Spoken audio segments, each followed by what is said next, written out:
He didn't just insult her, he wrapped his fingers around his wife's wrist in the middle of a crowded restaurant, yanked her out of her chair, and dragged her across the floor while his parents watched and smiled. That night, Elena, who everyone at that table knew only as Marcus's jobless wife, stumbled onto the sidewalk with her wrist burning, her cheeks wet, and strangers' phones still recording behind the glass. Inside, her husband sat back down. His mother called Elena lazy. His father laughed and called her a burden.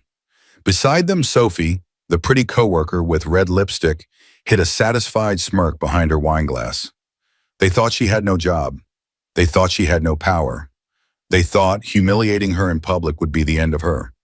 What they never knew was this: the woman they had just dragged out like trash was the secret CEO of the very company that paid their rent, filled their fridge, and wired their salaries every month.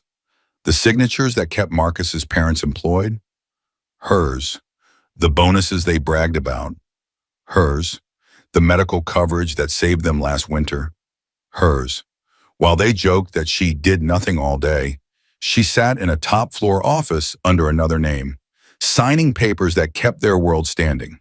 And when the restaurant video reached HR and the investigation pulled every hidden receipt and message to the surface, this stopped being a story about a weak wife. It became a quiet war of documents, boardrooms, microphones, and a downfall Marcus and his parents never saw coming. Dear viewers, thank you for being here. If you watch without subscribing, it's like letting Elena's voice be dragged out of that restaurant all over again. When you click that button, you stand with every woman called useless while she's holding everything together in silence. Please subscribe now, and in the comments, tell me where you're watching from. The elevator doors opened with a sharp metallic chime, slicing through the quiet morning air of the company's top floor. The moment Elena Hart, known at work as Elena Ward, stepped out, every employee who passed her straightened with instinctive respect. They knew exactly who she was here, the 33-year-old CEO who led the company's second expansion, the woman whose calm decisions saved hundreds of jobs during the hardest years. But outside this building, almost no one knew. Not the town, not her in-laws, not even her own husband. Elena walked with soft steps, her presence gentle but controlled, as if she carried more weight on her shoulders than she allowed anyone to see. Her dark hair fell neatly down her back. Her eyes, usually warm, showed a thin layer of tiredness, the kind that comes from giving too much and being understood too little. Her assistant, Clara Finch, a sharp-minded 28-year-old who treated organization like an art, hurried toward her with a folder. "Good morning, Ms. Ward," Clara said, using the name everyone at work knew. Elena smiled. "Morning, Clara. Just us up here this early?" "Mostly finance and HR," Clara replied. "They're finalizing payroll and the quarterly bonuses." As they walked along the glass corridor, staff greeted Elena with quiet respect. Their whispers followed her. "She's the one who saved my department. She approved my emergency leave when my mom was in the hospital. She kept us on during the layoffs." None of them feared her. They were grateful. She made people feel human, even in a corporate building of numbers and charts. Inside her office, spacious, glass-walled, bright with soft sunlight, Elena set her bag down. Clara placed the folder on her desk and flipped it open. "End-of-month salaries and bonuses," Clara said. "You asked me to move these two to the top." On the first page were two profiles: Linda Hart, 64, Quality Control Inspector, Manufacturing Plant; Henry Hart, 68, Packaging Supervisor, Night Shift. Elena's expression softened. Her in-laws, Marcus's parents. They had applied to the company 2 years earlier, desperate for stable work. Elena had quietly asked HR to give their applications a fair priority without revealing she was their daughter-in-law. She stayed away from their orientation, and orders went out to staff. Top management would be low visibility at the plants to reduce tension. They knew the CEO's initials, E. Ward. They saw the name on emails, never on a face. To them, Elena at home was just Marcus's wife who stayed at home doing online things. Clara tapped the page. Both reached their performance targets again. "Do you still want their bonuses processed?" "Of course," Elena said softly. "They've worked hard." You're sure you don't want them to know? Clara asked carefully. That you're the one behind all this? Elena's fingers paused over her pen. A faint, sad smile touched her lips. If I tell them now, she murmured, they won't see my heart. They'll only see the money. She signed at the bottom in precise ink, E. Ward. As she set the pen down, her mind slipped backward. A small living room. A 14-year-old Elena sat beside her mother, Carolyn, a tired but dignified woman sewing a torn school uniform. If you love someone, Carolyn said, eyes focused on her stitches, you don't just love them. You lift their people too. Their parents, their siblings. That's how you show your heart. Young Elena nodded, believing love was simple. You give, they appreciate. What she didn't know then was that some people take what you give and still ask why you haven't given more. Back in the office, Elena slipped off her structured blazer and hung it on the stand. She traded her sleek heels for softer shoes. She tied her hair back into a simple ponytail and pulled on a plain cardigan. Her transformation looked small, but it was a ritual, a daily act of hiding. At work, she was CEO Elena Ward. At home, she let Marcus believe she was just Elena, who did a bit of freelance consulting from her laptop. She had never lied about working, but she had never told him the whole truth. Because Marcus Hart, her 36-year-old husband, had once laughed over dinner and said, high-powered women are too much drama, simple women are easier to handle. She had smiled then, pretending the joke didn't sting. She had told herself he just felt insecure and she could protect both his ego and their love by staying quiet. Her phone buzzed, dragging her back to the present. Marcus, she answered, softening her voice. Hey. His tone was sharp, hurried. Elena, don't be late tonight. Mom and Dad want to talk. I told them we'd all have dinner together. She frowned slightly. Is everything okay? A pause, long enough to say something was wrong. It's fine, he said quickly. They just have concerns about us, about the future. Just don't be late. Concerns. The words sat heavy. Elena's thumb pressed into the side of the phone. I'll be there. The call ended. Clara, who had been sorting some files, glanced up. Everything all right? Elena forced a small smile. Just family dinner. But when she stepped into the elevator to leave that evening, her reflection stared back at her in the mirrored doors. CEO on one side, simple wife on the other. As the door slid shut, a quiet question settled like a weight in her chest. If they really knew who I was, would they love me more or hate me for it? She didn't know that the answer was waiting in her in-laws' living room. The moment Elena stepped through the doorway of her in-laws' home that evening, the atmosphere hit her like a slap, thick, sharp, and cold. The house smelled of fried onions and old furniture polish. The TV was off. The curtains were half closed, even though it was barely dark outside. Linda Hart, 64, stood in the middle of the living room like a judge waiting for the accused. Her tightly curled gray hair framed a face set in permanent disapproval. Henry Hart, 68, sat in his armchair, wide shoulders squared, belly slightly over his belt, remote in hand like a scepter.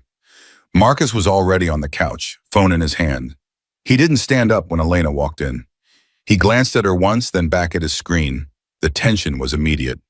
There you are, Linda said loudly as if talking to a late employee. We thought maybe you were too busy to join us today. Elena offered a small, polite smile. Traffic was a little heavy. Linda scoffed. Traffic, of course, Henry chuckled without humor. Excuses sound better when they come from someone who's been at work all day. Elena froze for a fraction of a second. She had led a strategy meeting that morning, approved salaries after lunch, and reviewed international contracts. But to them, she was the woman who stayed at home with her laptop. Because Marcus had told them that, he once brushed off her work in front of them by saying, "Oh, she just does some online consulting, nothing serious." Marcus glanced at her now with a tiny shrug, the kind that said, "Don't start." Dinner was served at the long wooden table in the small dining room. Elena took a seat beside Marcus. The plates clinked, spoons scraped, but the silence underneath everything was loud. Halfway through her first bite, Linda began. You know, Elena, she said, lifting her chin, a woman your age should be contributing something visible, Something her family can point to and say, "That's our daughter-in-law." Henry nodded. Something real, not just staying home with a computer. Elena kept her voice calm. "I do work. It's just not the kind of work people see from the outside." Henry laughed louder this time. "If you had a real career, Marcus would brag about it. He doesn't mention anything, so what does that tell you?" Marcus shifted in his seat but didn't speak. He didn't deny it. The words pressed against Elena's chest like weights. Linda leaned forward. "I always told Marcus he needed someone who could lift this family up. Someone who would be an asset, not someone we have to carry. A charity case." That's what she meant. Elena's fork paused midair. 2 years earlier, Marcus sat on their couch, showing her his parents' bills. "They're drowning, Lena," he said. "They've worked all their lives. They deserve stability." Elena had looked at the numbers and at his worried face. "I'll see what I can do," she had said softly. The next week, their applications came across her desk. Just 2 more CVs in a stack. She had personally written a note to HR. If their skills match available roles, hire and train. Make sure they're treated with respect. She had approved their medical coverage without telling them she was the one who made it possible. Back then, helping them felt like love. Back at the table, Linda's voice cut through her memory. "How do you spend your time all day?" Linda asked. "Shopping, sleeping, watching TV?" Henry snorted. "A woman your age should know how to support her husband, not sit around." Elena opened her mouth. Marcus put his hand on her leg under the table. To anyone watching, it might have looked affectionate, but his fingers pressed in hard. "Mom, Dad," he said with a half laugh, "let's not turn dinner into an interview." But he didn't say, "She works hard." He didn't say, "She's not lazy." He just wanted the argument to stay quiet. Later, as Linda stood to refill her glass, she leaned toward Marcus and whispered, just low enough to think Elena couldn't hear, "She's not good enough for our family. You can do better." The words landed like a punch. Elena stared at her plate. Her fingers trembled around her fork. She waited, just a few seconds, for Marcus to say something. He stayed silent. The room felt smaller. The air felt heavier. Her heart felt like it was shrinking. She thought of the monthly pay slips she had authorized for Linda and Henry, of the upgraded health insurance she had personally insisted on. They had no idea. They didn't care enough to ask. The dinner dragged on. Elena answered questions politely, smiled when required, and swallowed every drop of hurt. But something inside Marcus shifted, a small crack in glass. As they walked her to the door, Henry clapped Marcus on the shoulder. "We'll talk later, son, alone." Linda kissed Marcus's cheek and ignored Elena completely. Outside, the night air felt cold against Elena's skin. She stood beside Marcus's car, her mind replaying the insults. "If this is how they talk when I'm in the room," she thought, "what do they say when I'm not?" She didn't know that within hours she would hear the answer herself. That sound hit her before she saw him. A sharp laugh, Marcus's laugh, echoed down the hallway of their home, followed by a low, intimate tone she hadn't heard from him in months. Elena had just come back from his parents' house. Marcus had claimed he needed to leave a bit early to answer an urgent work call and had driven off before her. She believed him. She stayed to help Linda clear the table, even as the older woman avoided her eyes. Now, as Elena stepped through their front door, still in her cardigan and flats, the house lights were on. Marcus's voice drifted from his home office at the end of the hallway. She froze. The door was half open. "Yeah, babe," Marcus was saying softly. "She won't be a problem much longer." The words sliced through her like a knife. Elena's fingers tightened around her purse strap. Her heart pounded so loudly she almost couldn't hear the faint giggle that followed through the speaker. A woman's giggle, confident, flirty. She took 2 slow steps closer, careful not to make the floor creak. Marcus leaned against his desk, his back half turned to the door. He smiled, a soft, playful smile she couldn't remember seeing directed at her in a long time. "Just give me a little more time," he whispered. "After tonight, she'll see she's not the right fit for my family. They already think she's useless. It won't take much." Another giggle, louder. Now Elena recognized it. Sophie Turner, 30, from Marcus's department. Always with red lipstick, always standing too close in group photos. The coworker who once joked, "You're lucky to have Marcus." Women at the office would line up for him. Elena had smiled and ignored the discomfort.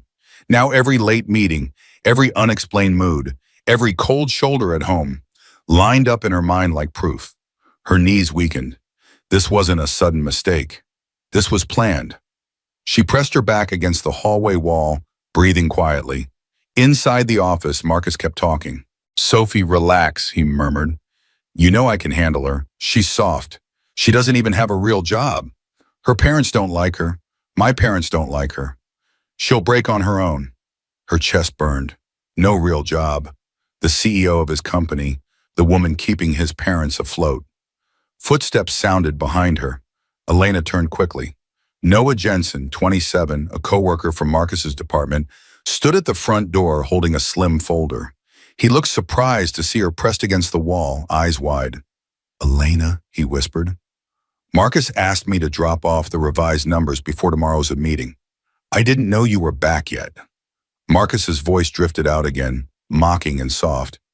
"She thinks she matters. She doesn't. Tonight was the first step. After a few more scenes like this, she'll either leave on her own or I'll have enough reason to tell her it's over." Noah's eyes widened as he heard the words. Elena shook her head quickly at him, tears gathering. Her message was clear. "Please, don't say anything. Don't let him know I'm here." Noah swallowed hard and stepped back, moving silently toward the door.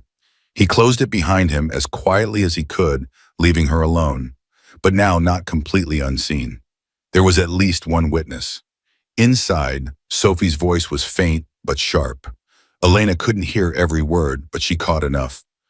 "When we're together properly, when your family finally sees." Marcus chuckled. "Sophie, stop. You're going to get me too excited. We'll celebrate soon.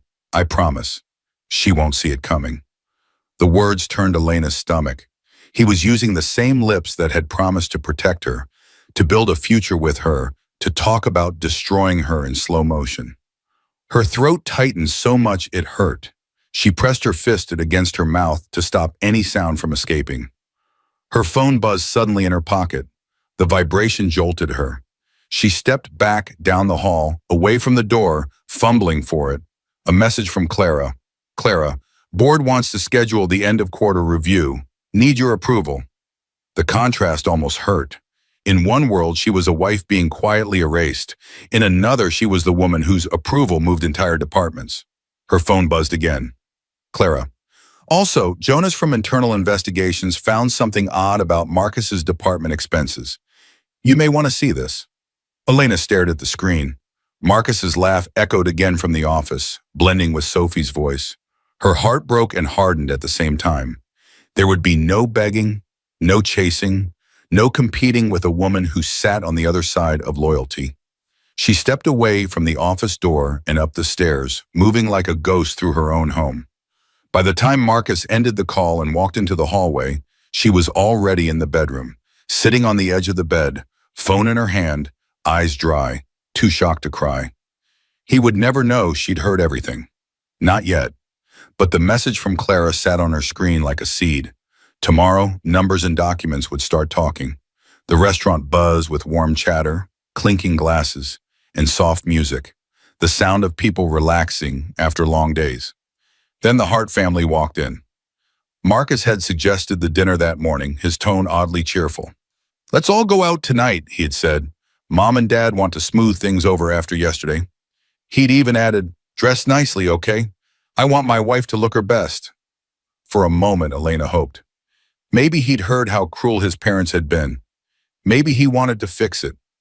Now, as they followed the host to a long table near the center of the restaurant, Elena realized she had been wrong. Linda and Henry were already seated. Linda's lips curved into a thin, satisfied smile the moment she saw Elena. Henry's eyes flicked over her outfit, simple dress, soft cardigan, with quiet judgment. Marcus didn't reach for Elena's hand. He walked ahead, leaving her to trail behind him like an afterthought. The tension settled around their table like smoke.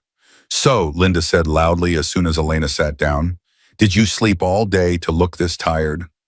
A few heads turned nearby. Elena kept her voice gentle. I came straight from work. Henry scoffed. Work, right. Linda widened her eyes in exaggerated surprise. Oh, that's right. You do your online thing.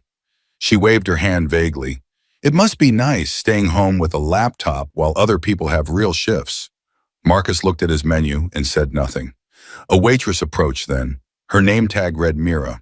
She was in her late 20s with kind eyes that noticed more than she said. She set down water glasses and offered a polite smile, but her gaze lingered on Elena for a second longer. Curious, concerned. Thank you, Elena said softly. Mira nodded and stepped away, but she stayed within sight. Some part of her already sensed this table would be trouble. Linda continued, louder this time, as if performing for the room. A wife should contribute something visible, something a family can be proud of, not just sit at home, existing. Henry chuckled. She's more trouble than help. The people at the next table exchanged glances. One of them lifted a phone slightly, pretending to check messages, but already recording. Elena's fingers tightened around her napkin. I do contribute, she said evenly. You don't have to see it for it to be real. Marcus exhaled sharply. Can we not do this here? He muttered. But again, he didn't tell them to stop. Before Elena could respond, a bright voice cut through the air. Oh my God, Marcus? Elena's spine stiffened. She turned and saw her. Sophie Turner, red lipstick, fitted dress, confident walk. She held a small clutch in one hand and her phone in the other, as if she'd just finished scrolling through something entertaining. She didn't look surprised to see Marcus. She looked ready. Sophie, Marcus said, standing too fast. Wow, I didn't expect you here. The lie was thin. Elena saw it in the way his shoulders relaxed in relief, not shock. Sophie brushed her fingers lightly against his arm. You look great, she said. Big night. Linda's eyes lit up like she'd just found a shiny object. Marcus never mentioned he had such a beautiful coworker, she said.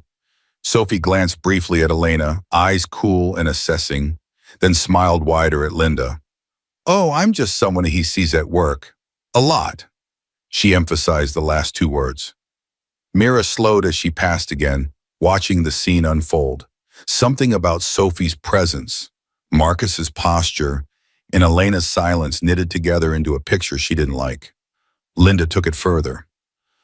A woman like this, she said, motioning at Sophie, looks like she knows where she's going in life.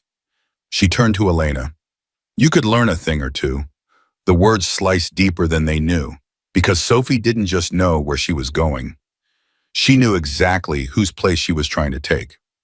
Under the table, Marcus grabbed Elena's wrist. From the outside, it might have looked like a husband calming his wife, but his fingers dug into her skin. Don't start, he hissed under his breath. She flinched. Mira noticed the movement and the pain flickering across Elena's face. Her own lips parted in shock, but she stayed professional, stepping back. Linda clicked her tongue. Honestly, Elena, you're embarrassing this family. Look how you dress. Look how you sit, like you're apologizing for being here. Henry added, you drag Marcus down instead of lifting us up. Chairs scraped nearby. People stopped eating. More phones pointed their way now, some openly. Marcus stood up suddenly and yanked Elena's wrist harder. Come on, he said sharply. You're making a scene. Her chair scraped loudly against the floor as she stumbled to her feet.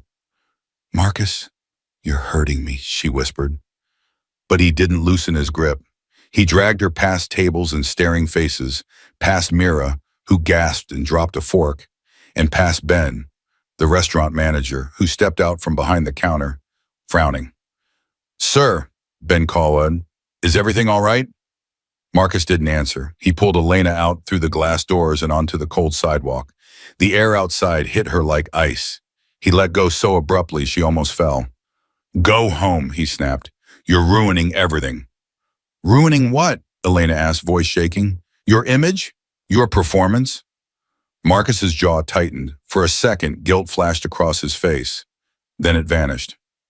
We'll talk later, he muttered. and turned his back on her, walking inside without checking if she was okay. The door closed between them. For a moment, Elena just stood there, the restaurant lights blurring through her tears. Her wrist throbbed where he'd grabbed her. Her phone buzzed in her hand, a message from Clara. The investigators found something about Marcus. You need to see this tonight.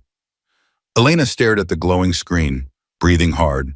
Inside the restaurant, people were still recording, even as Mara quietly told Ben she would be willing to talk about what she'd seen. Elena wiped her face, opened her car door with shaking hands, and understood something clearly for the first time. Whatever this was, it wasn't just a bad marriage anymore. It was a pattern, a plan, and if Marcus wanted to humiliate her in public, he had just given her all the witnesses she needed. Elena slammed the car door so hard the whole vehicle vibrated. Her chest heaved, her vision blurred. Streetlights smeared into streaks of white and yellow through her tears. Marcus dragging her, Linda's insults, Henry's laughter, Sophie's smirk. The scene replayed again and again like a cruel loop she couldn't escape. Her hands shook on the steering wheel. She bowed her head and finally one hot tear slipped down her cheek. Elena, the soft voice came from outside her window. She turned and saw Evelyn Parker, 34, warm eyes, dark curls pulled into a messy bun, standing beside the car. Evelyn had been across the street meeting a friend when she saw the entire scene through the restaurant window. Now she yanked the passenger door open and slid in without asking. Elena, she whispered, pulling her into a hug. I saw everything. That was all it took. The storm inside Elena broke, but not with loud sobs. Her pain came out as trembling shoulders, silent tears, and the way her fingers clutched the fabric of Evelyn's jacket like she was afraid to let go. You don't deserve this, Evelyn murmured, stroking her back. Not any of it. Elena's voice came out cracked and small. Why do they hate me, Evelyn? What did I do wrong? Evelyn pulled back just enough to cup her face. You love the wrong people, she said softly. That's all. The words cut through the fog like a clear line. Elena shut her eyes. Images flashed, her signing Linda's bonus, approving Henry's promotion, defending Marcus when others doubted him. I don't think Marcus ever loved me, she whispered. Evelyn's jaw tightened. Then you don't need to waste one more day proving your worth to people who decided not to see it. Elena took a shaking breath. The pain was still there, heavy and raw, but something else moved under it now. Something colder. Her phone buzzed again. Clara. Elena, Attorney Ray is waiting in your office. I moved the meeting forward when Jonas sent the new report. She said it's urgent. Evelyn read the message over her shoulder and nodded slowly. Then that's where we go next, she said. No more crying alone in parking lots. You fight on ground where you're not the weak one. Minutes later, the tall glass building that held Elena's office was almost empty. Most employees had gone home. The security guard at the front desk greeted her with respectful surprise. He was used to seeing her early mornings, not late nights. Evening, Ms. Ward, he said. Need the boardroom? Just my office, she replied, her voice steadying. Inside, the lights were dim but warm. The city glowed beyond the windows. Attorney Ray Collins, early 40s, stood near the glass with a thin folder in her hands. Ray was known for winning hard cases and never raising her voice. She turned when Elena walked in, eyes scanning her face carefully, catching the red around her eyes, the faint mark on her wrist. Elena, Ray said softly, sit. We need to talk. Evelyn took a seat beside her, a quiet shield at her side. Ray placed the folder on the desk, but kept it closed for the moment. Before we go through what Jonas sent, she said, I need to understand something fully. Why did you hide your position as CEO from Marcus and his parents? You had every right to tell them. Silence stretched between them. Elena stared at her own hands resting in her lap. Her throat tightened as another old memory rose. A small cafe years earlier. A younger Elena laughed across the table from her then boyfriend, Gregory. He had seemed charming, kind, impressed by her drive. That changed the day he learned her family had money and that she was already on the board of a growing company. You should buy that car we talked about, he said casually one evening. You can afford it. Consider it an investment in us. Another time, when she voiced a concern about work, he had smirked. You're lucky I'm with you. Most guys can't handle a woman who earns more than them. She had tried to ignore the discomfort until she caught him using her credit card behind her back, leaving her with debt and a note that said, "You'll be fine. You're rich." Elena's voice was soft but firm. "The last time a man saw my money before my heart, he used me. I didn't want that again. I wanted someone who loved me for who I was without all the titles." She swallowed. So when Marcus said he preferred simple women, I told myself hiding my title would protect our marriage. I wanted to be loved as Elena, not as a CEO. Ray nodded slowly, and instead, he used what he thought was your weakness. "Yes," Elena whispered. Ray tapped the folder, her eyes sharpening. "You don't have to fight him with emotions," she said. "You fight with the truth." She opened the folder. Inside were printed emails, highlighted bank statements, screenshots, and internal reports. What Jonas, the investigator in the compliance team, had sent over.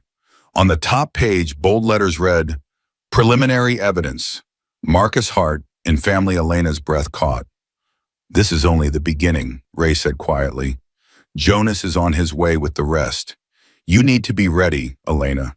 This doesn't just threaten your marriage. It touches your company, your reputation, and the very people who thought you were powerless." The office door clicked softly in the hallway. Footsteps approached. The silent storm inside Elena settled into something focused and cold. The office door swung open hard enough to rattle the glass.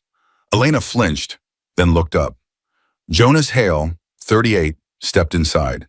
He was tall, dressed in dark clothes as usual, with a serious face that rarely showed emotion. He normally led internal investigations quietly from behind spreadsheets and reports. Tonight he looked like a storm that had grown legs. "We found more," he said. No greeting, no small talk. Attorney Ray Collins glanced at him and gestured toward the desk. "Put everything here." Jonas laid a thick envelope and a laptop on the table. Evelyn stood in the corner, arms crossed, watching like a lioness guarding her friend. Clara slipped into the room a moment later, slightly out of breath, clutching another folder. "Elena," Jonas began, his voice steady, "I followed the transactions you asked about from Marcus's department budget. It's worse than we thought." He opened the laptop and turned it toward her. The screen showed a series of photos and documents. First came the pictures. Marcus and Sophie in the company parking lot, standing too close. Marcus and Sophie sitting in his car, her head on his shoulder. Marcus and Sophie entering a hotel during work hours, time-stamped the same days he claimed he was in long meetings. Each image landed like a blow. "For at least 6 months," Jonas said, "they've been meeting during office hours. Some of the rides and hotel bookings were paid with the department card." "Company money," Ray murmured. Elena's stomach twisted, but she didn't cry. The tears had burned out in the car with Evelyn. What remained now was a cold, painful focus. "What else?" she asked. Jonas clicked to another folder. "Expense reports," he said. He labeled some of their dinners and rides as client meetings and team-building sessions. When we checked, there were no clients, no official events. He slid printed pages toward her, receipts, approval logs, copies of Marcus's digital signature. Then he pulled out a second set of documents. These involved Linda and Henry. Elena's chest tightened. "My in-laws?" Jonas nodded. HR forwarded repeated complaints from the plant. Almost on cue, the door opened again. Daniel Cross, 45, the HR director, stepped inside with a binder under his arm. His shirt sleeves were rolled up, his expression as strict as always. "Ma'am," he said with respectful firmness, "I thought it was best I delivered these in person." He placed the binder on the desk and opened it to the flagged pages. "These are misconduct reports filed against Linda and Henry Hart," Daniel said. "Verbal abuse of junior staff, refusing to follow safety procedures, ignoring supervisor instructions. There are 6 warnings between them. They were close to a disciplinary hearing even before tonight." Elena stared at the pages. Each report had names, dates, signatures. "These are the same people you—" Daniel hesitated, then softened his tone. "The same people you approved for special medical coverage and early salary reviews." Clara stepped forward with her folder. "Those records are here," she said gently. All the salary approvals, bonuses, and medical benefit upgrades for Marcus's parents. She opened the folder so Elena could see the top page. Employee, Linda Hart. Adjustment, medical coverage upgrade, or approved by Wisan Itisoani Ward. Underneath, another page. Employee, Henry Hart. Adjustment, role and salary increase. Proved by Mayimani Chalmepan E. Ward. Elena's fingers brushed over her own initials. A younger Elena sitting in this same office smiling as she signed their hiring forms. Marcus had sent her a long text that day. Thank you, Lena. You're saving my parents. She'd felt proud, grateful, certain she was doing the right thing. Now, sitting in the same chair, she realized those signatures had become proof of something else. She had lifted people who never once tried to lift her back. Ray's voice cut through the heaviness. We now have 3 layers, she said calmly. Number 1, Marcus's affair and misuse of company funds. Number 2, Linda and Henry's repeated misconduct. Number 3, documented proof that you supported them all, financially and professionally. Daniel folded his arms. The board has already seen the preliminary summary, he added. They were, stunned. Chairwoman Dawson insisted we handle this with full transparency. Jonas nodded. They've scheduled an all-hands leadership meeting for tomorrow morning. Officially, it's the quarterly update. Unofficially, Ray said, it's when the truth walks onto the stage. The room went quiet. Elena looked at the photos of Marcus and Sophie again, then at the reports on Linda and Henry, then at her own signature on their benefits. She straightened slowly in her chair. Tomorrow, she said, voice low but steady, I stop hiding, no more masks, no more protecting people who tear me down. Ray closed the folder with a soft snap. We'll have security, HR, and legal present, she said. You'll have the board at your back. This won't be chaos, it will be order. Daniel nodded. I'll prepare the formal termination packets and policy references. Jonas unplugged the laptop. I'll handle the presentation files and video evidence. Clara placed her hand gently on Elena's shoulder. And I'll make sure everything runs smoothly behind the scenes, like always. Elena exhaled slowly. Then let's do it, she said. Let the whole company hear who I am and what they did. Ray gave one last warning, soft but sharp. Once you step on that stage, Elena, nothing goes back to how it was. Elena met her eyes. It already can't, she replied. The company auditorium had never felt so full. Rows upon rows of employees filled the seats, factory workers in uniforms, office staff in shirts and blouses, managers in suits. Security guards stood along the walls, calm but firm. A low buzz of whispers floated through the air. Something was happening. Something big. Front row, center. Marcus Hart sat in his best suit, back straight, smile carefully arranged. Linda sat to his right, wearing her most expensive-looking blouse, the one she saved for important occasions. Henry sat to his left, arms folded, chin lifted. Rumors had flown all morning. Leadership change. Big announcement. Maybe a new executive team. Linda leaned over and whispered, See? I told you, they finally see what you're worth, Henry smirked. About time this company recognizes a real man. Marcus tried to look modest, but his eyes gleamed. He had convinced himself the sudden attention from the board was about his promotion. The fact that he'd been called into a private meeting the day before, without Elena, only fed his fantasies. In the back, almost hiding behind a pillar, stood Sophie Turner. She wore a tailored blazer over a tight dress, red lipstick perfect, hair styled. She pretended to be just another employee attending a mandatory meeting, but her smirk gave her away. She imagined watching Marcus rise and Elena disappear. The board of directors took the stage first. At the center stood Chairwoman Dawson, a composed woman in her 50s with sharp eyes and a reputation for fairness. She tapped the microphone. It squealed, then settled. Everyone, please take your seat, she said. We will begin. The room quieted. As you know, she continued, our company has gone through difficult years and important changes. Much of our stability has depended on leadership that chose to remain low profile. Today, that ends. Employees glanced at one another. Low profile? What does she mean? Linda frowned. Strange. I thought the CEO was some older woman who never came to the plants. Marcus shrugged. Maybe they're finally replacing her. Chairwoman Dawson's next words cut clean through the murmurs. Please welcome, she said clearly, your CEO, Ms. Elena Ward. For a heartbeat, no one moved. Then the soft sound of heels echoed from the left aisle. Heads turned. Whispers started instantly.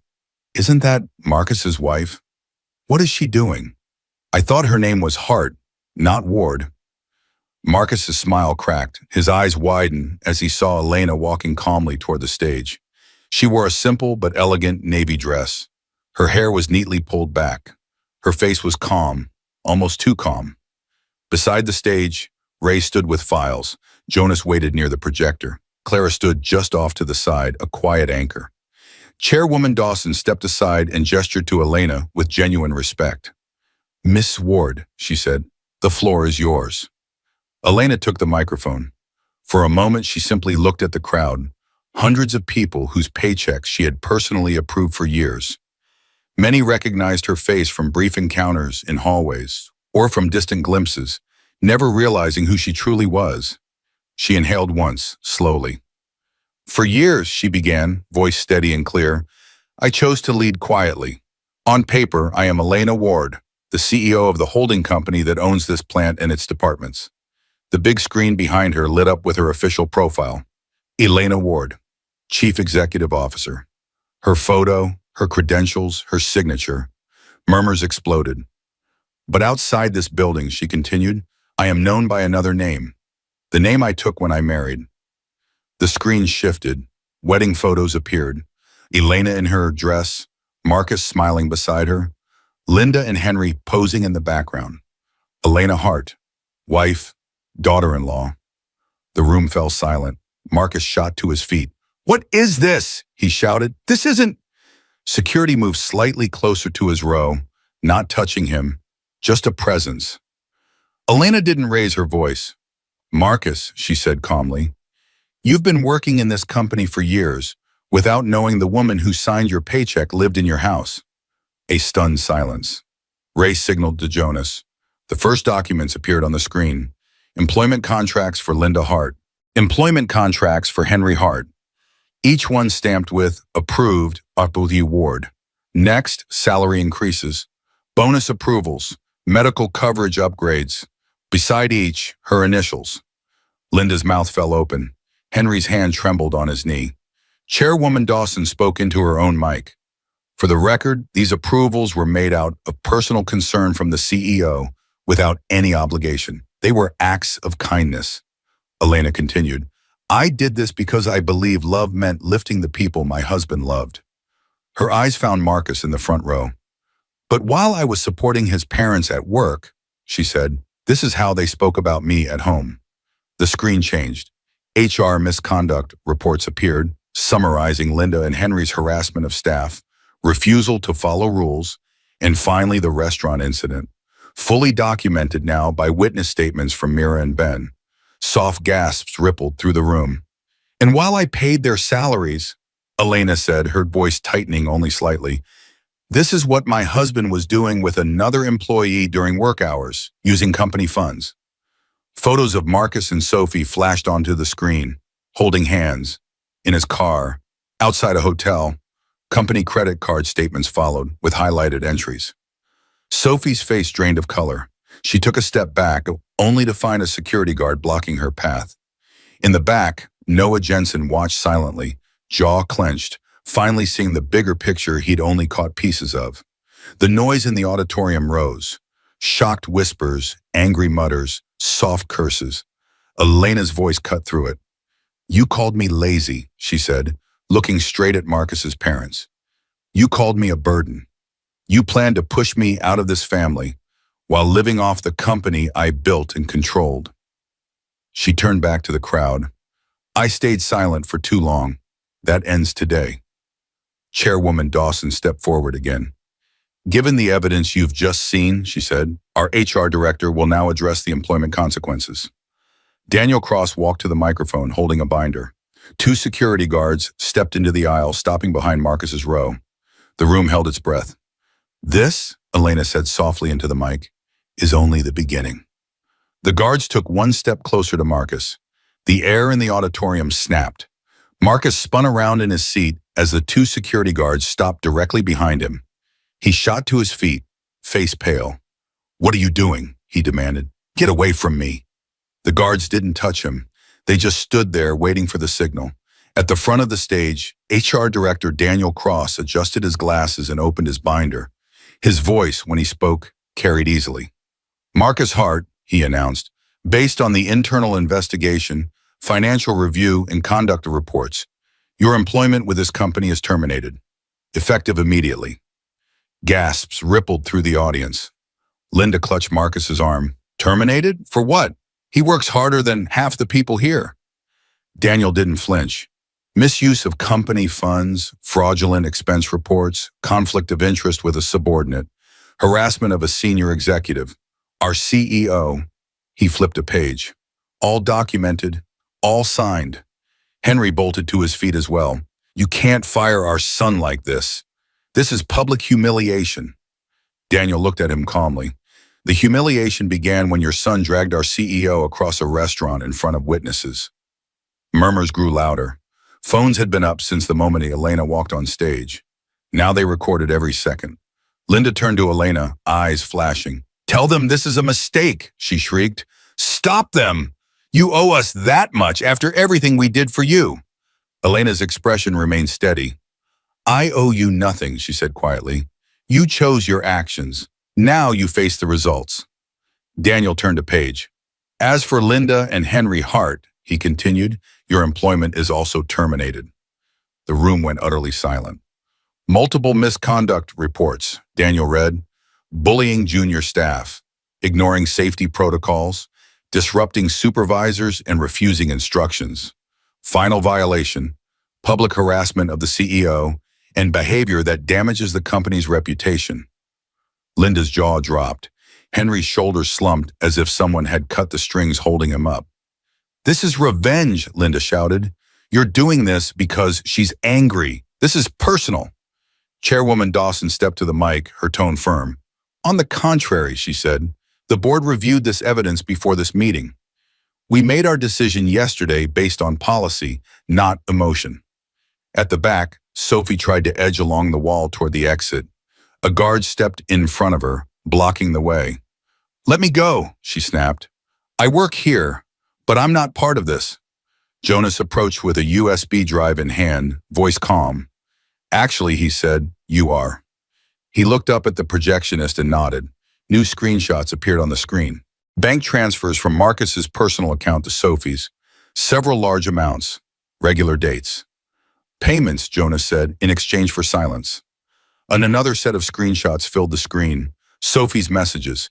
If you don't send it this week, I'll tell people what you say about your wife. We'll replace her there. She's too weak for you. Once you get promoted, I want a position beside you. The room collectively sucked in a breath. Sophie's face went from red to white. You can't show those, she cried. Those are private. Jonas folded his arms. You sent them using the company phone we issued you, he said. Nothing about this is private. Security took a gentle but firm hold of her elbows. You're being escorted out pending a separate investigation, Daniel added. Any future charges will be handled by the authorities. Sophie yanked against their grip, but it was useless. As she was led down the aisle, employees stared. Some shook their heads. Others whispered. On stage, Marcus broke. He stumbled forward, falling to his knees in front of Elena. His voice shook. Elena, please, don't do this. Don't let them fire me. I can fix this. I'll end everything with Sophie. I'll apologize to your parents, my parents, everyone. Just don't take my job. The same man who had dragged her like trash now knelt on the floor, his suit wrinkled, his hands reaching out. Elena looked down at him. She remembered the restaurant, his parents' words, Sophie's smirk, the phone call in the hallway. She remembered the years of quiet sacrifice. You dragged me outside, she said softly, in front of strangers, as if I was nothing. Today, the truth drags you, in front of the people you lied to. Marcus shook his head violently. I was stupid. I was insecure. I thought you had nothing. I didn't know you were powerful, she asked. Successful? Worth more than you treated me? He sobbed. Yes, I didn't know. Please, Elena, I need this job. I can't lose everything. You already did, she replied. Security took his company ID from his jacket.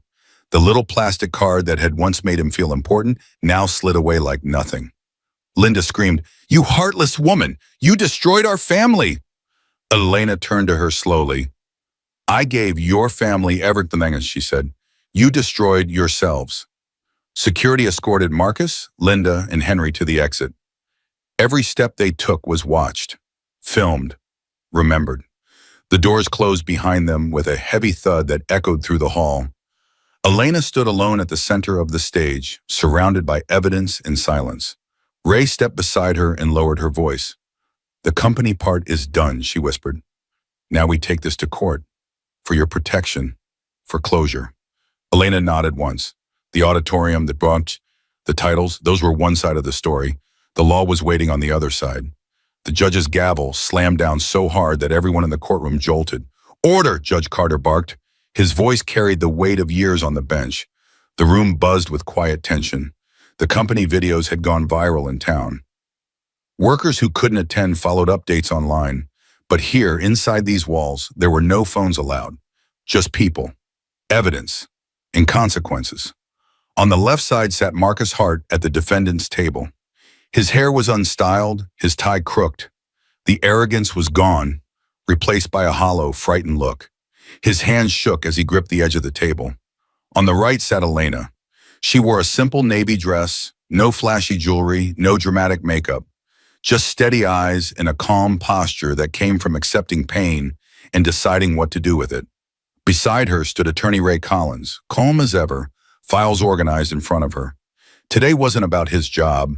That part was already over. Today was about legal separation, financial responsibility, and formal recognition of what she had lived through.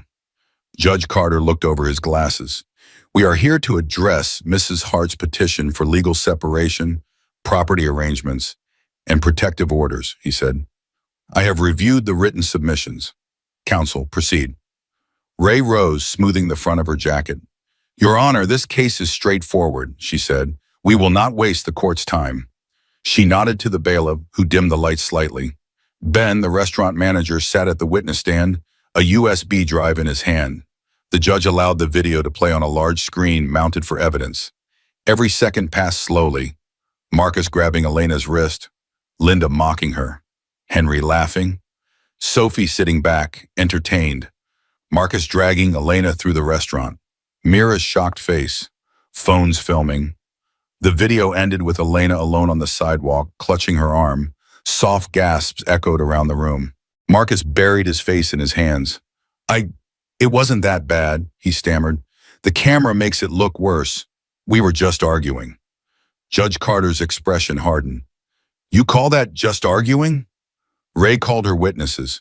Mira, the waitress, voice shaky but honest, as she described the crowd's shock and Elena's obvious fear. Ben explaining why he had emailed the footage to HR when he realized it was their company's CEO. Daniel outlining the internal findings, the affair, the misuse of company funds, the harassment. Then came the printed messages between Marcus and Sophie, submitted in redacted form to keep the focus on the main issue. His betrayal, his plotting, his cruelty. Marcus tried to speak several times. Each time, his own words printed and highlighted on paper cut him off. Ray laid everything out step by step, simple and steady. Emotional cruelty, public humiliation, financial dishonesty, long-term infidelity. Finally, she placed one last folder on the judge's desk. These, she said, are documents showing that Mrs. Hart personally approved employment, bonuses, and upgraded health care for Mr. Hart's parents. While they called her a burden, she was keeping them afloat. This is relevant, Your Honor, because it shows the imbalance of how she gave and how she was repaid. Judge Carter read longer than before. The room held its breath. At last, he looked up. Mr. Hart, he said, turning his gaze on Marcus, your actions show a pattern of emotional abuse, deception, and financial irresponsibility. Dragging your wife in public, mocking and permitting her humiliation, secretly carrying on an affair, and using company resources to do so, this court takes that seriously. Marcus swallowed hard. I can change, he whispered. I swear I can change. Elena, please say something, please. Elena didn't look at him. Her hands were folded, her gaze straight ahead. I am ruling, Judge Carter said, in favor of Mrs. Hart on the question of marital misconduct. Her request for separation, primary control over her own assets, and a restraining clause regarding financial decisions is granted. You will not touch her company-related holdings. Marcus stared at him, stunned.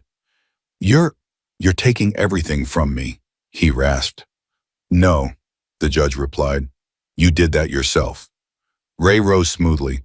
Your Honor, with your permission, I have one final step. He nodded. Proceed. She turned, retrieved a white envelope from her briefcase, and walked slowly to the defendant's table. Marcus shook his head, eyes wild. Ray, don't, please. She placed the envelope in front of him. The bold black letters on it were simple and final. Divorce petition, served. The entire courtroom seemed to exhale at once. Marcus's hands trembled as he opened the envelope, his eyes scanning the first page. His body sagged. The little hope he had been holding on to shattered. He slid off the chair and onto his knees. Elena, he choked, please don't do this. We can fix it. I'll go to therapy. I'll apologize to your staff, your board, your family. I'll do anything. Don't leave me. For the first time, Elena turned her head slightly in his direction. She didn't meet his eyes. We were done, she said softly, the night you decided I was easier to break than to love. She stood. Ray gathered the files. Judge Carter banged the gavel one last time, closing the session. The courtroom doors opened and sunlight streamed down the aisle like a path. Elena walked toward it without looking back. As she stepped outside, her phone buzzed in her hand. A message from Clara. Everything is ready at the office for tomorrow. The final step. The law had spoken. The company had seen the truth. The courthouse doors burst open behind her, slamming against the outer wall with a hollow echo. Reporters flinched, cameras clicked. People who had followed the story online stared, trying to match the woman from the viral videos to the calm figure in front of them. Elena Hart, Elena Ward, walked out into the sunlight. She didn't run. She didn't hide her face. She didn't hurry past them. She simply walked, each step measured and steady, like someone who had carried fire and survived it. The air felt different out here, lighter. The chain around her chest had been replaced by a simple, quiet ache, and something new. Freedom. She paused halfway down the courthouse steps and closed her eyes for a moment. The sun warmed her face. The noise around her turned into a soft blur. Behind her, people whispered, "That's her, the CEO. She's the one they dragged in the restaurant, right?" I saw the video of her exposing them at the company meeting. But Elena didn't turn around. She wasn't here for their opinions anymore. At the bottom of the steps, Evelyn waited. She wore simple clothes and worry in her eyes. But when she saw Elena, that worry melted into relief. She stepped forward and wrapped her arms around her. "It's over," Evelyn whispered. "You did it." Elena let the hug sink in. "Yes," she breathed against her friend's shoulder. "It's over." Behind Evelyn stood Clara, hands folded neatly in front of her. There was no clipboard, no files, just a soft, respectful smile. "The board approved everything," Clara said. "Policy changes, new training, HR reforms, and the announcement making your dual name public. Elena Ward and Elena Hart. No more hiding." Elena smiled. This time it reached her eyes. "Thank you, Clara. You've been more than an assistant. You've been my anchor." Clara's eyes shimmered. "It was an honor, ma'am." The three women began walking across the courtyard together. With each step, Elena felt pieces of her old life fall away. The need to be simple, so a man wouldn't feel small. The fear of revealing her success. The habit of shrinking so other people could stretch their shadows over her. In her mind, a soft narration rose, like the closing lines of a story she had finally rewritten herself. In the end, truth didn't just expose them, it freed me. I thought keeping myself small would protect my marriage. Instead, it only protected their lies. She lifted her head toward the clear sky. For the first time in a long time, her future looked wide and open, not like a tunnel, like a field. No Marcus, no Sophie, no insults at dinner tables, no secret signatures behind the scenes. Just a woman who knew exactly who she was. As they reached the edge of the courtyard, her phone buzzed gently in her hand. Unknown number. She unlocked the screen and read, "We need to talk. It's about something Marcus hid from you. It concerns the company." Elena's steps slowed, her eyebrows lifted slightly, not in fear but in curiosity. Evelyn glanced at her. "Everything okay?"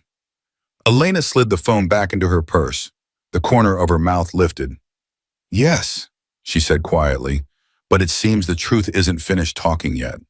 She opened the car door, took one last look at the courthouse behind her, and smiled, not because of what she had lost, but because of what she had decided to stop losing. She got in, closed the door, and drove toward a future she would define herself. To my viewers, if you stayed until the end of this story, thank you. Don't let Elena's voice disappear. Hit like, subscribe, and share this story so more people can learn from it. And in the comments, tell me, where are you watching from? Your city, your country, or simply, I'm here and I'm listening. Unaware his wife was a secret multi-billionaire CEO, husband beats his pregnant wife for showing up at his promotion party. What she did next. At the board meeting, destroyed him. He didn't just raise his voice.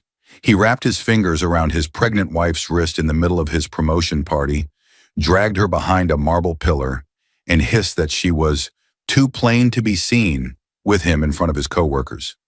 When she tried to show him the tiny ultrasound photo in her hand, he slapped it away and shoved her so hard she hit the polished floor, curling around the child he had already chosen to ignore. That night, Elise Hawkins, who everyone in that hall knew only as the quiet, ordinary wife, lay on the cold tiles with music and laughter echoing above her. Her dress was simple, her shoes were cheap. Her wrist burned where he'd grabbed her.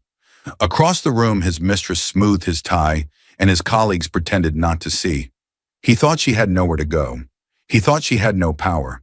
He thought humiliating her in front of his entire world would stay just between them. What he never knew was this. On every confidential document he never bothered to read, her name was not only Elise Hawkins.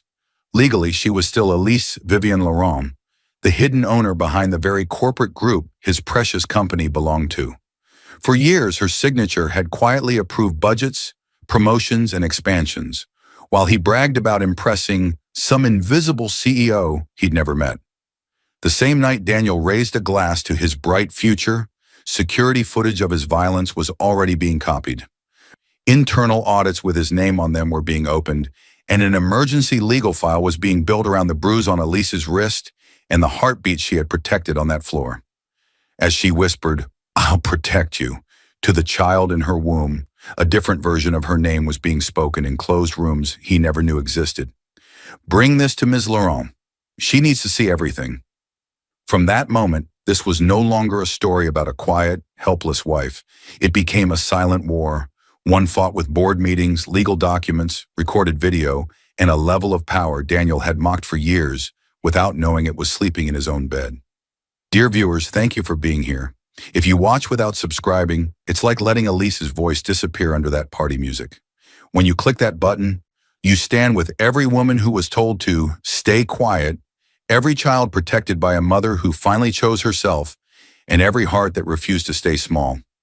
Please subscribe now, and in the comments, tell me where you're watching from. Elise Laurent, 29 years old, quiet, gentle, and always underestimated, sat at a wide marble desk piled with documents that could shake entire industries if she signed the wrong line. Her calm eyes moved over folders labeled holdings and executive approvals. Private. The cool light above her reflected off the gold seal of Laurent Enterprises, a multinational empire her family had built long before she was born. On paper, the CEO of this empire was E.V. Laurent. No age, no photo, just initials. Most employees in the group companies, including her husband, assumed those initials belonged to an older man who loved privacy. No one outside the inner circle knew the truth. Elise Vivienne Laurent, the soft-spoken woman who spent her evenings cooking in a small kitchen, controlled companies that other CEOs bowed to. Most people who saw Elise assumed she was soft, maybe even fragile.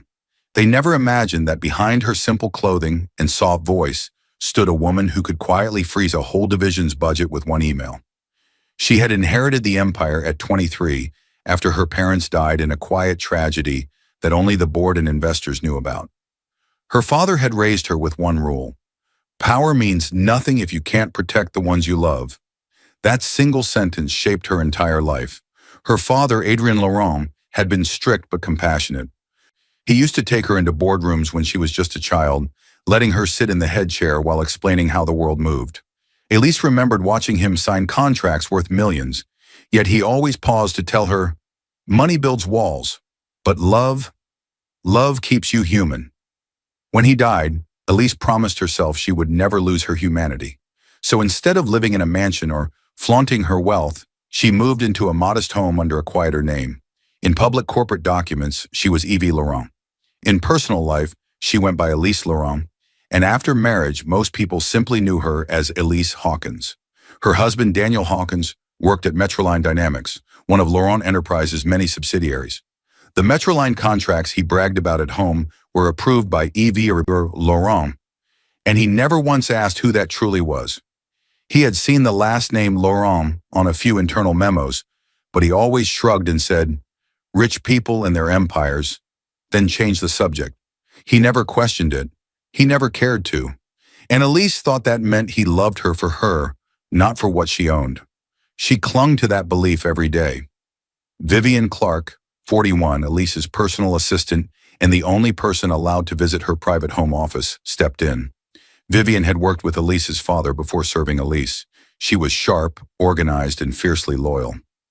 "Ma'am," Vivian said gently, "the board is ready anytime you want to return. They postponed the quarterly review on your request. They assume you're still considering the Metroline expansion." Elise smiled softly, almost apologetic. "Not yet, Vivian. Daniel's promotion celebration is tonight. I promised myself I'd be there. Today, I choose love over power." She slid one final document across the desk and signed it with her usual trick. Just E. Laurent. Never the full signature. Never anything that would reveal who she truly was if Daniel ever saw a stray document. Vivian nodded, understanding. She glanced at Elise's belly, still small, still secret. "Will you tell him today?" That morning, Elise had received the first printed sonogram photo from the clinic. She had stared at it for long minutes, tears in her eyes, before tucking it into a drawer in her home office, planning the perfect moment. Elise hesitated now, then closed her laptop gently, as if sealing away her wealth and responsibilities. Maybe, if he's in the right mood. Vivian's eyes softened. "You deserve joy, Elise, and safety." Elise simply smiled with gratitude. Vivian left. The office fell silent. That evening, Elise moved around the kitchen of her cozy, modest home. She chose simplicity on purpose. Warm lights, soft colors, the scent of fresh herbs, the kind of home where love should have been easy. She cut vegetables while humming a tune her mother used to sing. In her apron pocket, she now kept a copy of the sonogram photo. She had printed a second copy of the office printer, just in case. A tiny heartbeat, a tiny miracle. She wanted Daniel to hold her and celebrate. As soon as she heard the front door open, her rhythm faltered. Daniel Hawkins, 32, tall, ambitious, charming to the world but increasingly cold at home, walked inside. He didn't smile. He didn't greet her. He brushed past her, tossing his jacket on a chair. Elise turned, trying to read his mood.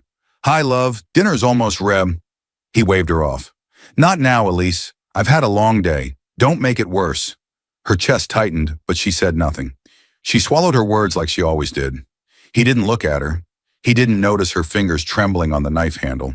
He didn't notice the sonogram hidden in her pocket. Instead, he stared at his phone and muttered, "Tomorrow is my big day. My promotion party. Important people will be there. Don't embarrass me." Elise lowered her gaze as fear crept in quietly. She slipped the sonogram from her apron pocket and into a drawer before he could see. "I only wanted to support," Daniel cut her off. "Just stay home. You never know how to act around my coworkers. She went silent. As she turned away, Daniel's phone lit up with a message. 6 words flashed like a warning sign. Can't wait to see you tomorrow night.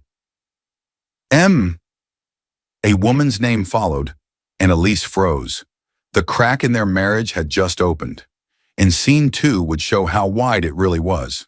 The next morning, Daniel rushed through the bedroom with sharp, impatient movements, yanking open drawers and slamming them shut. His mood filled the whole house like a storm. He dressed in a crisp suit, the one he wore when he wanted to impress upper management. He sprayed too much cologne, checked himself in the mirror 3 times, and fixed his tie like he was preparing for a red carpet. Elise stood in the doorway, watching him with worry she didn't dare show. He didn't glance at her.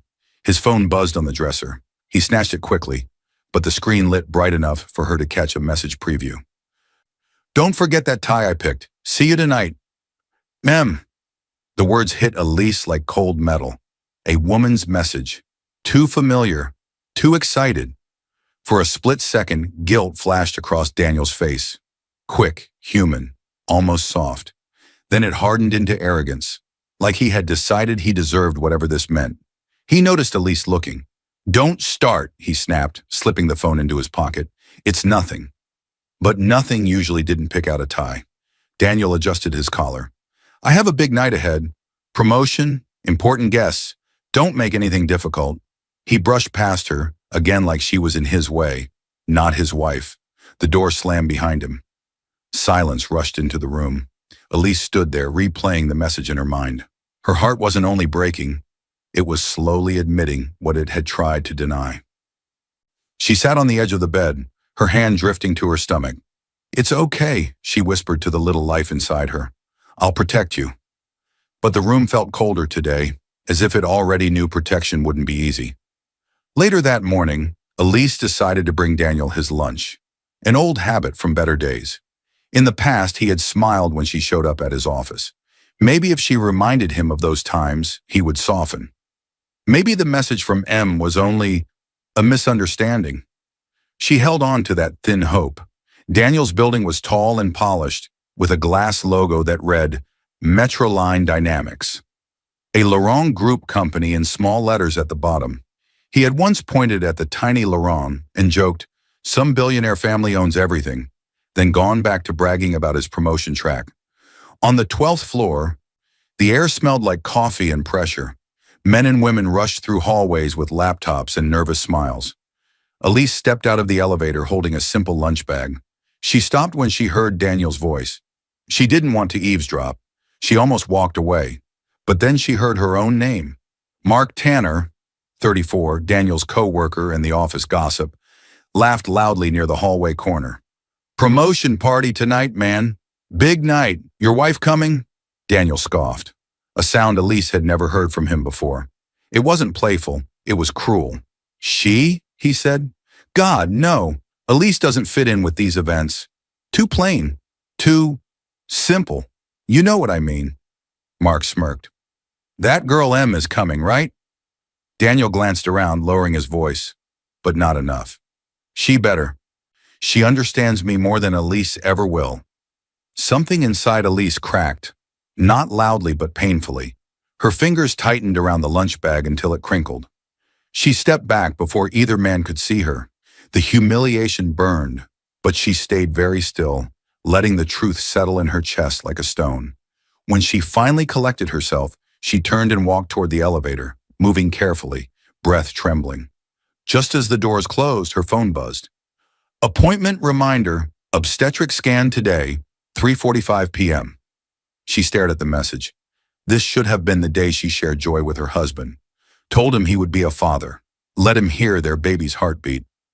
Instead, she whispered, I'll go alone. Her voice was soft, but it shook. That afternoon, Elise sat in the dim clinic room, lying on the examination bed. Cold gel on her belly. The sonographer moved the probe slowly. There, the woman said, smiling. Strong heartbeat. Baby looks good. Tears filled Elise's eyes as she watched the tiny figure flicker on the screen. Would you like another printout? The nurse asked. Yes, Elise said quickly. Please, one more. They handed her 2 copies of the sonogram. She held them like treasure all the way home. When Elise returned to the house, the quiet felt wrong. She went to the small drawer where she had hidden her first sonogram photo from the day before, the one she was saving for the perfect moment. She opened it. The space was empty. Her heart dropped. She hadn't moved it. She knew she hadn't. Someone had been in the drawer. Daniel. Her fingers trembled. For a second, she imagined him seeing it, smiling, calling her to talk, asking why she hadn't told him sooner. Then she remembered his words in the hallway. Too plain, too simple. Em understands me more. The hope she had imagined faded. Her phone buzzed again. A new message. From Daniel's number. She frowned and opened it. It wasn't from him. It was a forwarded message from a contact labeled Maya. Don't worry, I'll keep him busy tonight. He said you won't be there anyway. Elise's breath vanished. She looked down at the two new sonogram prints from the clinic in her hand, then back at the empty drawer. He had seen the first picture. He still chose her not to exist at his side. Elise closed the drawer slowly, slid one of the fresh sonogram photos into her purse, and stared at the front door. Someone had moved her things.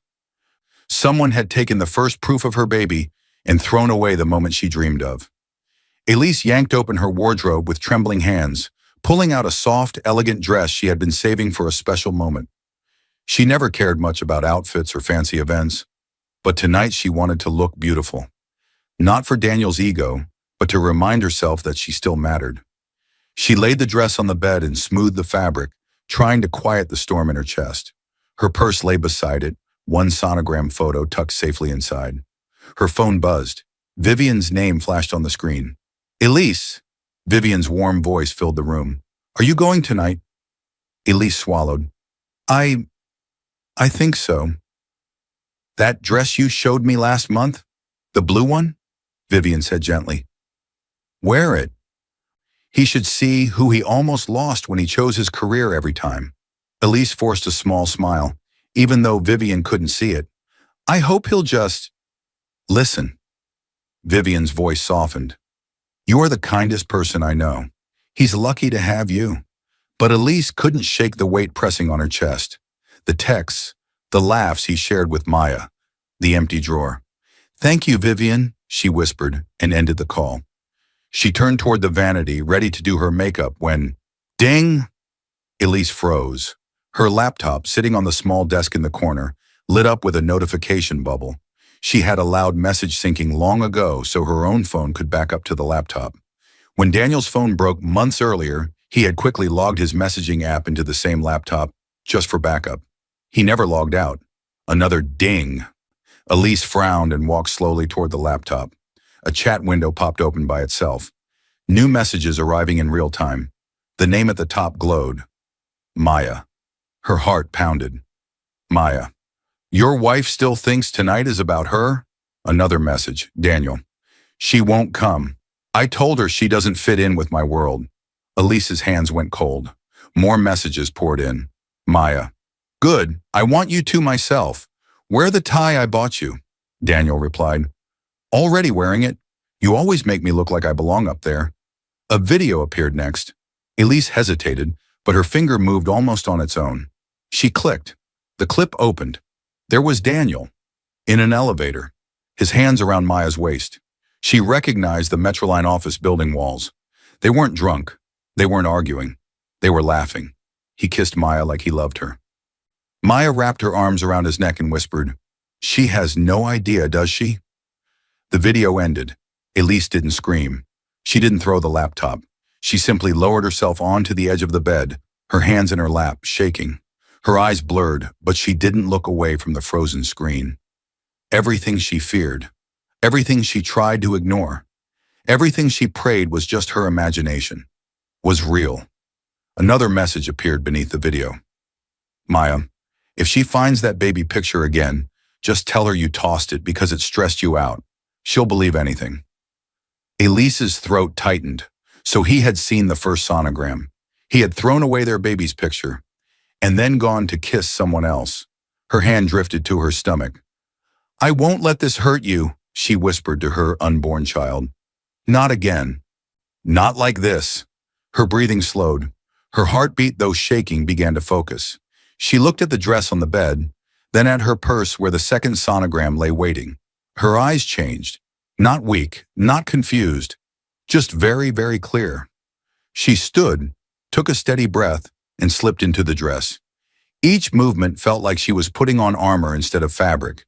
She did her makeup with slow, careful strokes.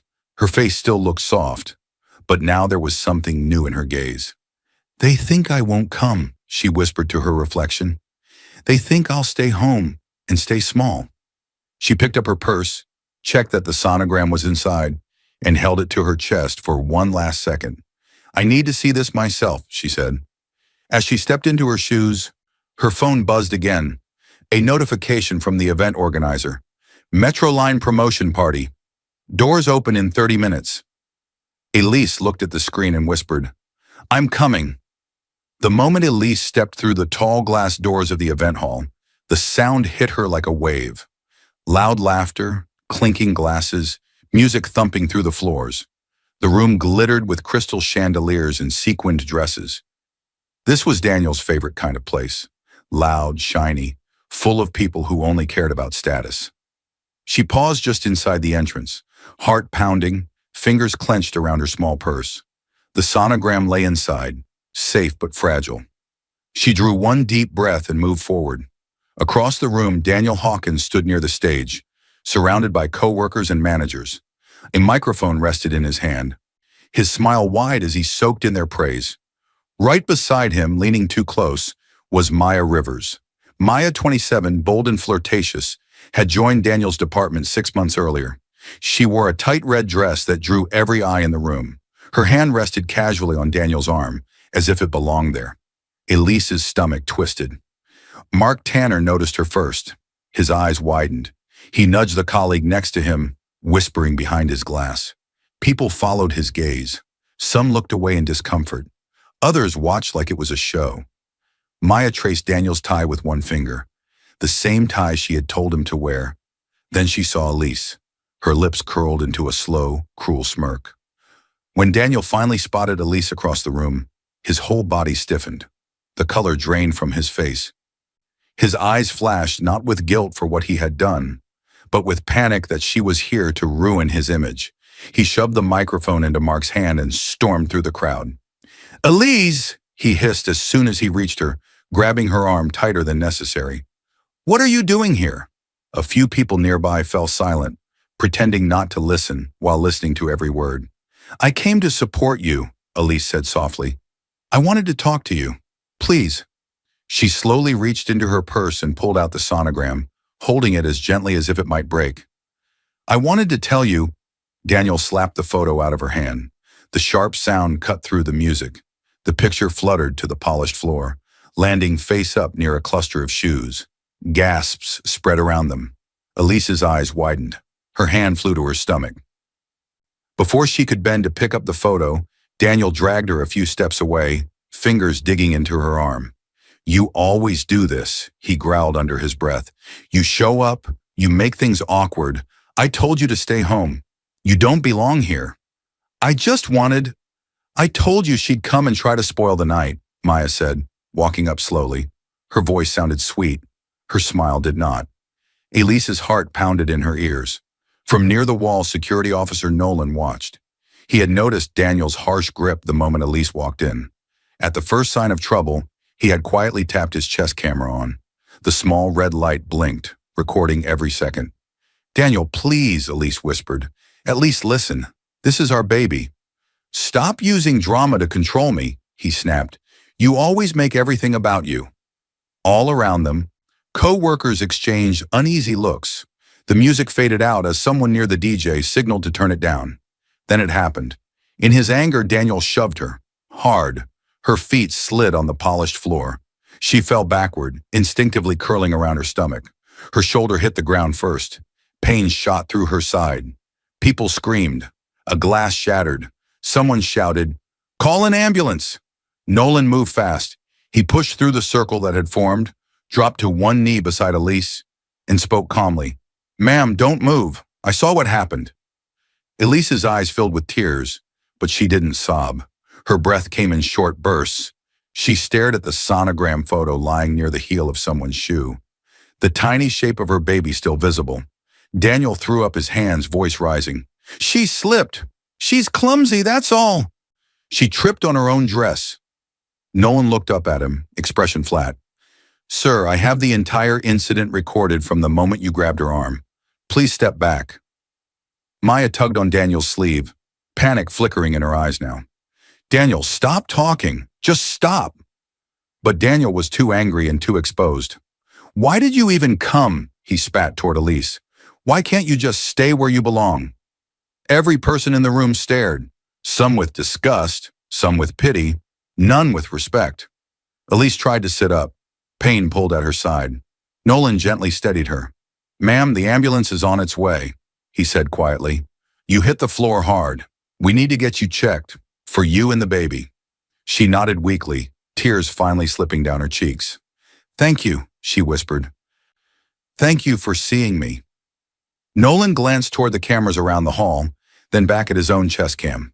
I didn't just see you, he murmured. The camera did too. Daniel's eyes widened, realization crashing in.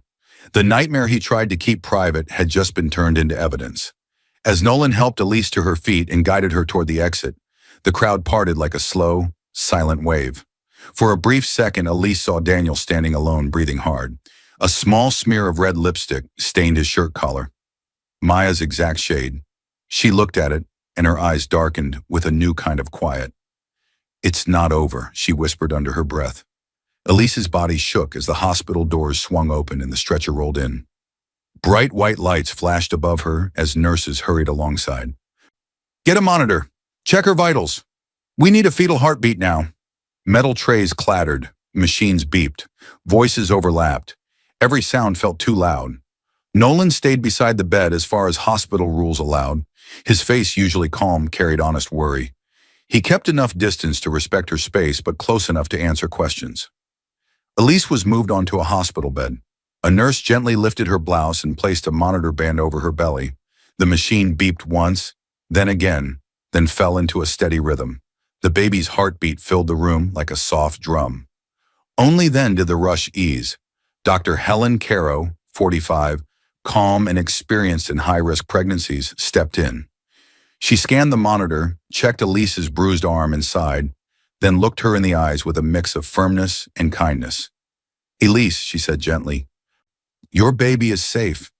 Relief washed over Elise so fast it left her dizzy. Her eyes welled, but she swallowed the sob. Dr. Caro's tone shifted. But you are not. Your blood pressure is very high.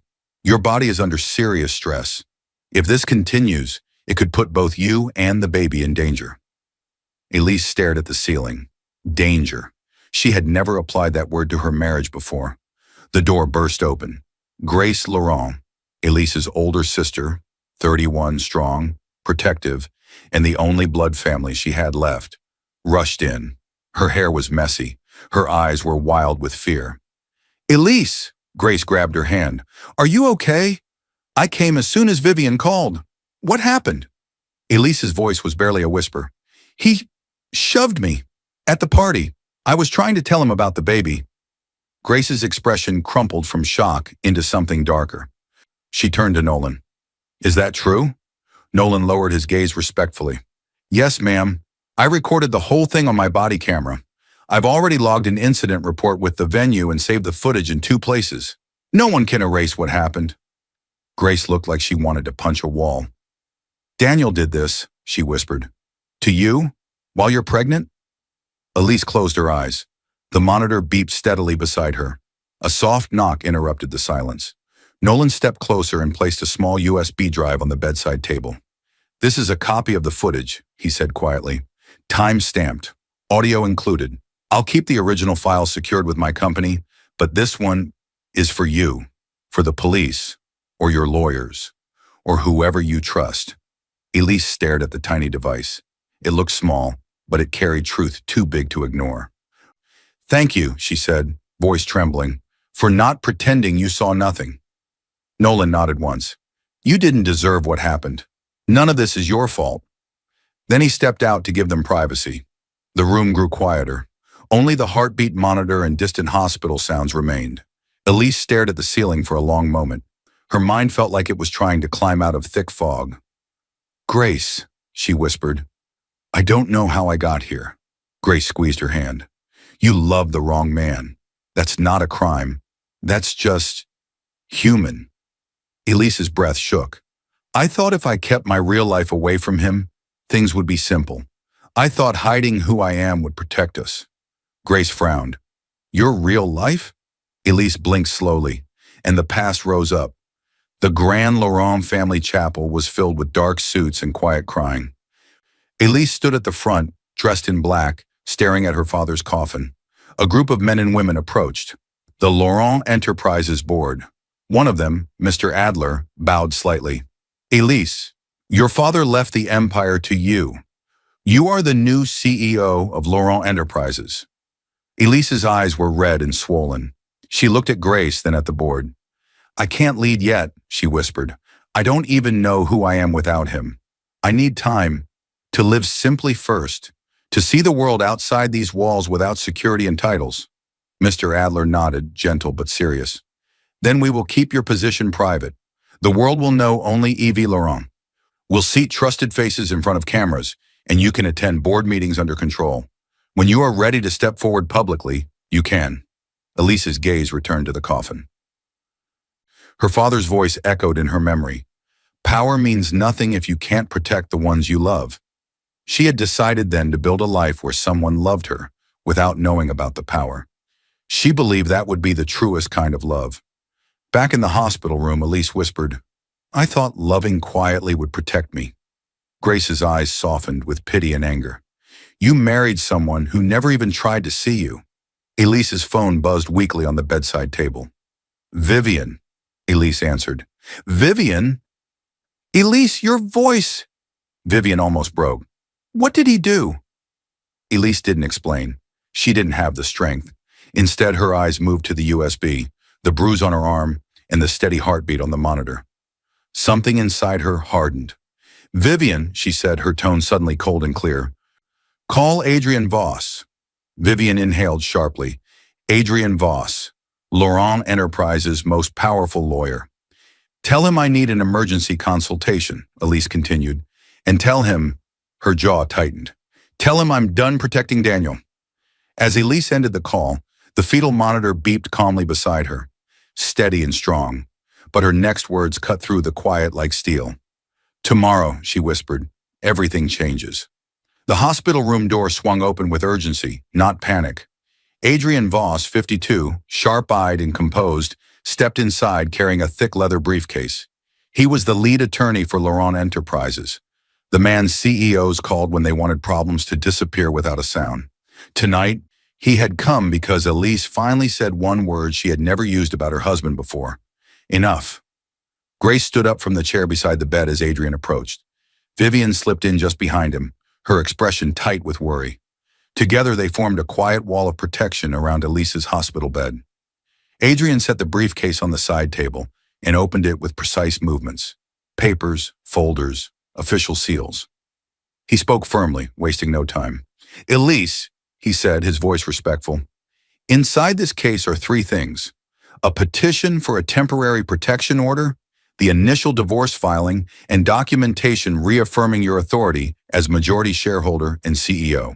I've prepared them according to your message." Elise looked at the stack of documents. A few days ago, the sight would have made her hands shake.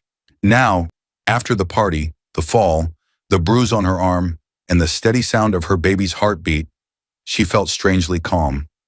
"Give me a pen," she said. Adrian handed it to her. She read enough to understand the essentials, then signed. Every line, every page. No trembling, no hesitation. Vivian watched, stunned. Grace's eyes filled with both grief and pride. Adrian gave a single approving nod. When it was done, Elise leaned back against the pillows. She looked exhausted but not weak, like someone finally finished fighting herself. Vivian stepped forward, holding a slim file she had been guarding against her chest. "Elise," she said softly, "these are the internal audits you asked me to start months ago. You remember? When you told me something didn't feel right in Metroline's expense reports?" Elise's fingers brushed the folder. She had almost forgotten those late nights where a quiet worry had nagged her. Missed receipts, strange travel claims, extra consultancy payments. You sensed something long before tonight, Vivian said sadly. You just hoped you were wrong. Elise opened the file. Charts, notes, red flags. I didn't want to believe it, she whispered. I thought love would fix everything. I thought if I kept my personal life separate, if he didn't know I was Evie Laurent, he'd at least be honest at work. Her voice cracked, then steadied. But love doesn't stop cruelty, and secrets don't stop greed. Adrian reached into the briefcase again and pulled out another slim folder. We took your concerns seriously, he said. I asked Samuel Reed from Internal Investigations to quietly review Metroline's upper management 2 months ago. What happened last night gives us the legal and moral ground to act on what he found. He placed the folder on her lap. Preliminary findings show irregular transfers, unauthorized expenses, and possible data leaks tied to Daniel Hawkins, Adrian continued. Samuel is compiling everything for you. He'll brief you as soon as it's ready. Grace gasped. Vivian covered her mouth. Elise closed her eyes for a moment. Not in denial, but in confirmation. So it wasn't just her heart he had betrayed. He had abused her company's trust as well. She opened her eyes, cold and clear now. He hurt my child, she said quietly. He attacked me. He used my company's money to fund his affair. He will not have another chance. Adrian closed the briefcase. Then we move forward. The protection order request will reach the court by morning. The divorce petition will be filed, and as CEO, you can call a private emergency board session. Elise nodded slowly. Schedule it for tomorrow morning, confidential. Only voting board members, you, Samuel, and Vivian. I'll preside. Vivian immediately began typing into her tablet. I'll send the notices under your formal authority. With Grace's help, Elise stood and walked to the small bathroom mirror. The bruise on her wrist had grown darker. She traced it with her fingertip, breathing deeply. I am done loving him, she said softly. To herself, to her child, to the woman in the glass. Her reflection didn't flinch.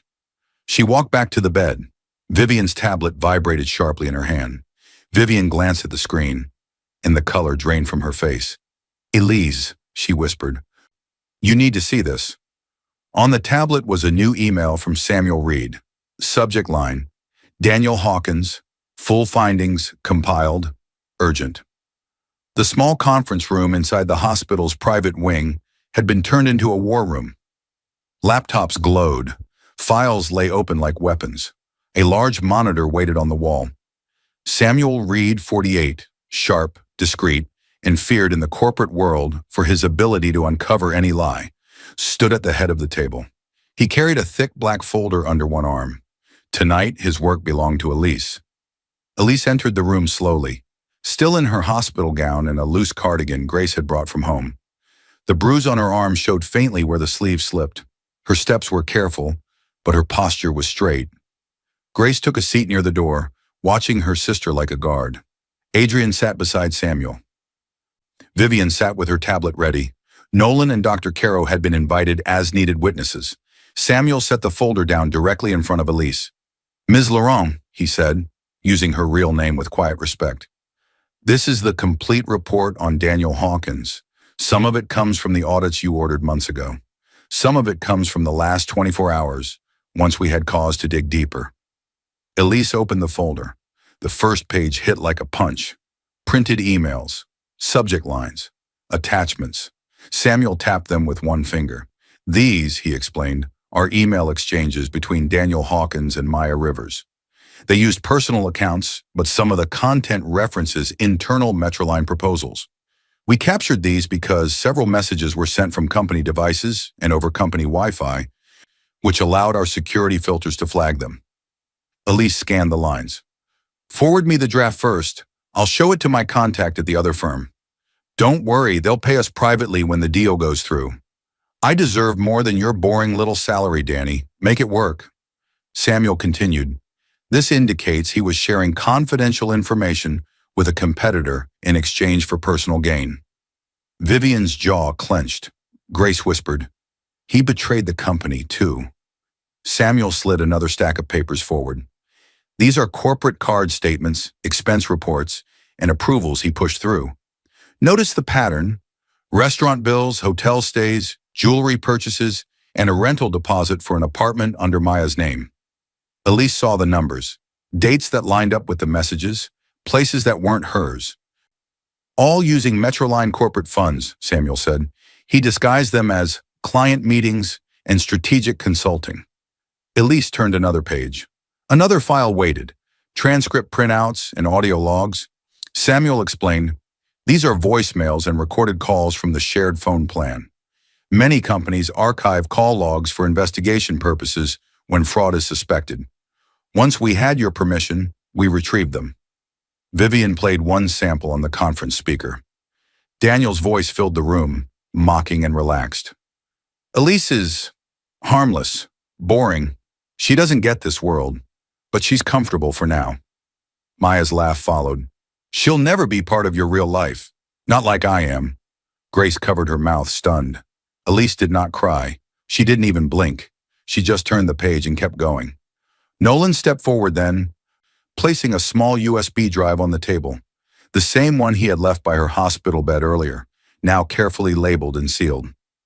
My chest cam footage, he said. From the party. The recording begins when I saw Mr. Hawkins grab her arm. It shows the shove, the fall, and his reaction afterward. I've also submitted the original to my security company and copied it for legal use. Adrian nodded. That alone is enough for the protection order and assault charges. Dr. Caro moved closer, holding a sealed envelope. This, she said, is Elise's medical documentation, bruise photos, examination notes, and my written statement about the risk the incident posed to her pregnancy. Elise accepted it with steady hands. On the table now lay everything: emotional betrayal, corporate misconduct, misuse of company funds, potential data leaks, physical assault, medical risk to mother and child, witness reports. Vivian's fingers flew over her tablet. I'm compiling all of this into a board-ready digital file, she said. By tomorrow morning, every board member will have a secure packet, timeline, supporting documents, videos, and a summary. Adrian added, and as CEO, you'll have full authority to recommend termination and legal action. Samuel closed the final folder with quiet finality. When Daniel walks into that boardroom tomorrow, he said, he will think he's there to secure his promotion. Grace exhaled shakily. He has no idea what's coming. Elise spoke at last, her voice soft but steady. Good. She placed her hand gently over the evidence. He hurt my child. He stole from my company. He mocked my marriage. She looked up, eyes hard. Tomorrow, he answers for all of it. At that exact moment, Vivian's tablet buzzed. She checked the notification, and her eyes widened. Elise, she said slowly, Daniel just emailed the entire board. He's thanking them in advance for supporting his promotion. He thinks tomorrow's meeting is about making him vice director. Elise's lips curved, not into a smile, but into something sharper. Then we won't disappoint him, she said. The double glass doors of the executive floor swung open as Daniel Hawkins strutted in, shoulders back, smile wide. Today he wasn't just an employee. In his mind, he was a man about to step into greatness. His suit was perfectly pressed. He wore the tie Maya had chosen. He had spent half the car ride staring at his reflection on his phone. Maya walked in beside him in a sleek black dress and a smug expression. Are you sure they'll put you in front of everyone? She whispered. I want to see their faces when they announce you. Daniel smirked. You'll see. They scheduled an emergency executive session and copied me. That means big decisions. I've been hinting at a vice director role for months. This is my moment. Maya glanced around at the polished floors, the expensive art, the quiet power in every detail. I still can't believe your little department job got you here, she said. He laughed. Trust me, this is just the beginning. They reached the reception desk. The assistant there gave a practiced smile, the kind that told guests nothing. Mr. Hawkins, she said, the board is waiting inside. Ms. Maya, she supplied quickly, standing taller. I'm afraid only board members and invited staff are allowed in the room, the assistant said politely. You're welcome to wait here in the lounge. Maya looked annoyed, but Daniel squeezed her hand. Just wait, he told her. I won't be long. Then we'll celebrate. He walked toward the large double doors of the boardroom and pushed them open without hesitation. The room was vast. A long glass table stretched from one end to the other. Screens lined the walls. Men and women in tailored suits sat silent, their faces calm and unreadable. But what stopped Daniel cold was the person at the head of the table, Elise, not in a simple dress, not nervous in a corner. Calm, straight-backed, hands folded on the table as if she had sat there 1,000 times. He blinked hard, laugh forming, but breaking halfway. What are you doing here?" he said, voice shaky. "Is this some kind of joke? Are you here to watch my promotion?" Chairman Wythe, 60, stern and respected, cleared his throat. "Mr. Hawkins, please take a seat." Daniel hesitated, then forced a grin and sat halfway down the table, still facing Elise. The room felt wrong. Too quiet, too focused on anything but him. He tried to regain control. "Look, this is surprising," he chuckled nervously. "My wife likes to check on my career sometimes." No one laughed. Elise didn't speak.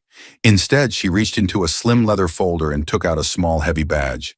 She placed it gently on the table so the gold letters caught the light. E.V. Laurent, Chief Executive Officer, Laurent Enterprises.